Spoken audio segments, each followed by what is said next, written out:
Welcome to Prince student house. Students, हमारा YouTube channel आपको लगभग हर दिन डिक्टेशन दे रहा है। स्पेशली आजकल डिक्टेशन हम दे रहे हैं जिन बच्चों का skill test Punjab and Haryana high court Chandigarh का और एसएससी का, जिनका 2020 का स्किल टेस्ट अभी भविष्य में आने वाला है, और DSSB का और अदर्स जो भी स्किल टेस्ट जिन बच्चों के हैं, हम कहते हैं उनको रेगुलर बेसिस पे ट्रांसक्रिप्शन करनी चाहिए। आज हम ये स्पेशल वीडियो अपलोड करेंगे आप सब स्टूडेंट्स के लिए जिनका कोई स्किल टेस्ट है नॉन स्टॉप। ये स्पेशली मैटर रहेगा लीगल वर्ड्स के लिए। इसकी नॉन स्टॉप आपको प्रैक्टिस भी करनी होगी। इसमें हम आपको 80 वर्ड्स ए मिनट स्पीड से 1240 वर्ड हम बोलेंगे एक वीडियो में, और मैं समझता हूँ इसकी लगातार प्रैक्टिस करने से आपको बहुत स्पीड में हेल्प मिलेगी। दूसरा, आप लिखने के बाद या लिखने से पहले PDF हम डाल देंगे। इसमें वर्ड्स की ज्वाइनिंग और जो भविष्य में आपके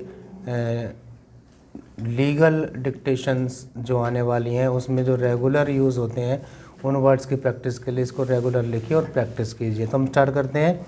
80 words a minute non stop, 1240 word. Be ready, start. Mister vice chairman sir, in the course of his reply, the Honorable Minister referred to some of the remarks made on the 18th while replying to question number 4, and he said that his remarks were misunderstood by some of the members. Sir, I really admire my honorable friend for making a reference to it, but if I say that some ministers in the Council of Ministers at the center are wise, how you will take it? Of course, in his buoyancy, he made that statement. I do not know whether he really intended it, but it only meant that some members in the opposition are wise and some are foolish. Of course, taken in a lighter vein, it means nothing, but I think such a statement as a whole could have been avoided. Now, sir, I welcome some of the statements made by him, and I submit that in April the vacancies were 64 and in July the vacancies were 67. According to his own analysis of the disease of arrears and pendency of cases in the Supreme Court and in the High Courts, the judge's strength was less, and therefore this backlog is there. Now the pendency as on 31st December 1987 was 5.5 lakhs. It has now exceeded 6 lakhs. On that day in the Delhi High Court, the pendency was 2000 odd.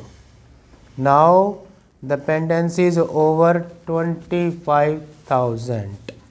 The sanctioned strength of the Delhi High Court is 18 permanent judges and 3 additional judges. The Delhi High Court has 5 service judges, out of whom 2 are from outside. In principle, I have no objection to judges being brought from other states. But of the 5 service judges, at least 2 are to be from outside. That means 3 are from Delhi. The judges from the subordinate judiciary do not get any chance of promotion. I have worked it out and I find that promotion is given to only about 40% of the judges from the service cadre. Therefore, they do not have the necessary incentive. I think something has to be done in this regard also to give proper incentives to the judges from the subordinate judiciary. If among the subordinate judiciary there are efficient and competent people, they should be promoted as High Court judges. Of course, it will boost the morale of these judges. Next para. In fact, we have seen that many Supreme Court judges who are doing very well have been promoted from the subordinate judiciary. I would like to give some examples. Judge of the Supreme Court was at one time session judge. Another judge started his career as a subordinate judge. Similarly, my friend started his career as a civil judge. There are many such instances. I could even cite the example of another judge who delivered that famous judgment. He was also a district judge and he was a promoted judge in the High Court. Therefore, my point is, sufficient efforts should be made to give incentive to subordinate judiciary. The Honorable Law Minister has analyzed the disease and he has found that all these backlogs or arrears are primarily due to the vacancies in the high courts. He has also said that the judge's strength is not as much as it should be, and by way of an example, he said about the Karnataka High Court, where the sanctioned strength is 14 plus 3 additional judges. This comes to 17, but their requirement is 33. Similarly, if you work out the requirement of judges in each high court, taking into consideration the quota of disposal fixed by the Chief Justice's Conference, namely 650 per year, we find that the judges' strength in each high court has to be increased every year. This is because the arrears go on mounting up. This is a constant problem. Every year we cannot go on speaking about this. It is necessary that efforts should be made to tackle this problem of arrears, and this can only be done by appointing suitable number of judges. In this connection, I would like to point out one thing. I could not understand one thing which the Honorable Law Minister said in the course of his answers the other day. He said that proper judges were not appointed.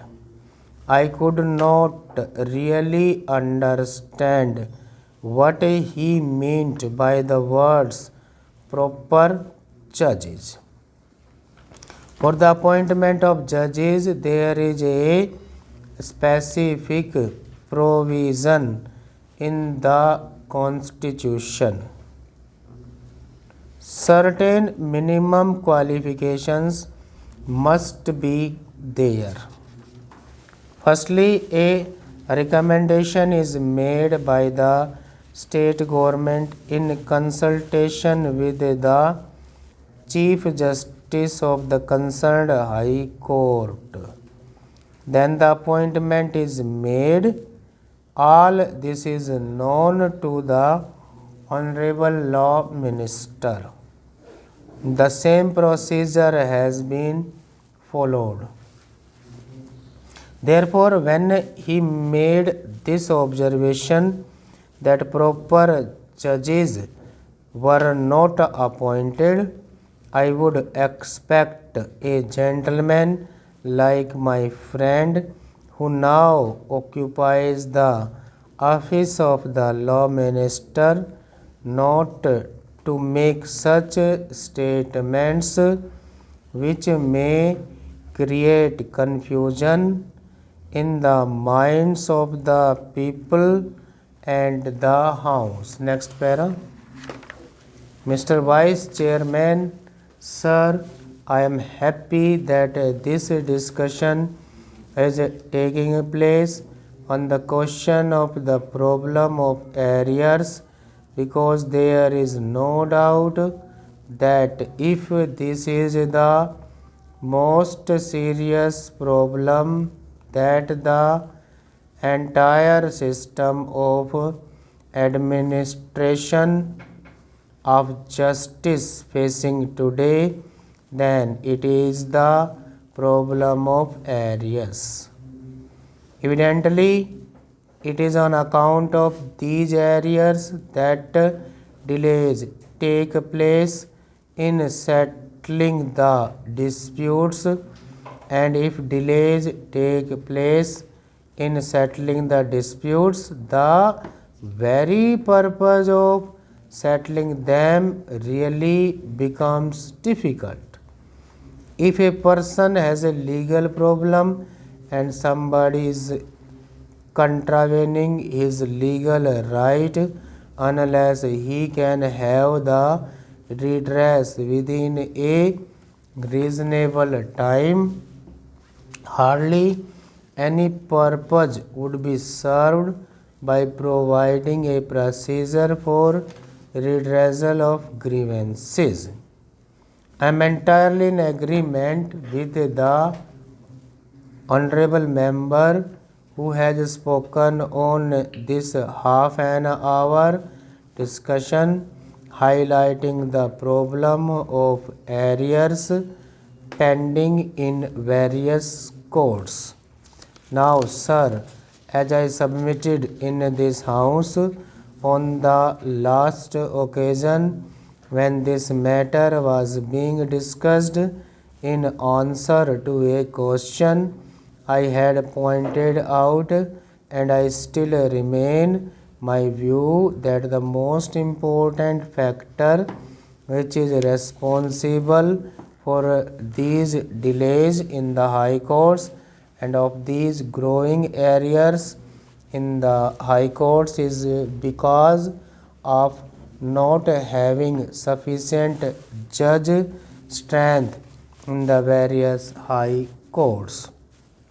Now, sir, I would choose the conference of the Chief Justices, the yardstick which has been uniformly accepted by every authority who has the experience of working in the High Courts is that 650 cases per judge is a proper yardstick to be applied in determining the average. There are some big cases, there are some short cases, and so on. The judges may also sit on benches. 2 judges may sit on a bench for hearing a case. But the overall calculation is that the total number of cases that are decided by a High Court judge in 1 year results is an average of 650 cases per judge per year are considered as proper and reasonable rate of disposal and of working. Every year we know how many cases are being instituted. Of course, there are various factors responsible for the increase in the number of cases I had listed on the last occasion, by which the existing rights and liabilities of the people are being altered, and so on. Stop.